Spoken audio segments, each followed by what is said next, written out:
This is a qualitative common ion problem. We're not asked to generate a number, but simply consider qualitatively the effective solubility of these different solutions.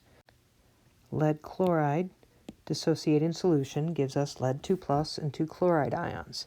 In choice A and choice D, the chloride ion is already present in solution, which would cause a decrease in solubility. We look at choice B here. Choice B with lead nitrate is going to put Pb2 plus in solution, and that's going to decrease the solubility relative to pure water.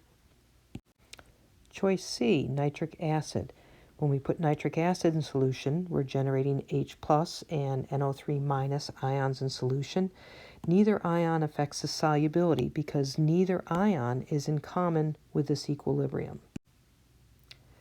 Since neither ion is in common with the equilibrium, it's not going to affect the equilibrium. It's actually going to be the same as in pure water.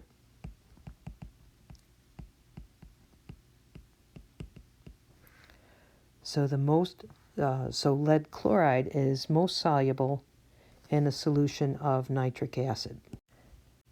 Before we move on, I want to talk about the effective pH on solubility. Lead chloride generates lead 2 plus and chloride ion in solution, and neither ion will react with water. Remember, chloride ion is the conjugate of a strong acid, HCl, and it's going to have no tendency to react with water. Salts like lead chloride are neutral salts, are not affected, their solubility is not affected by pH.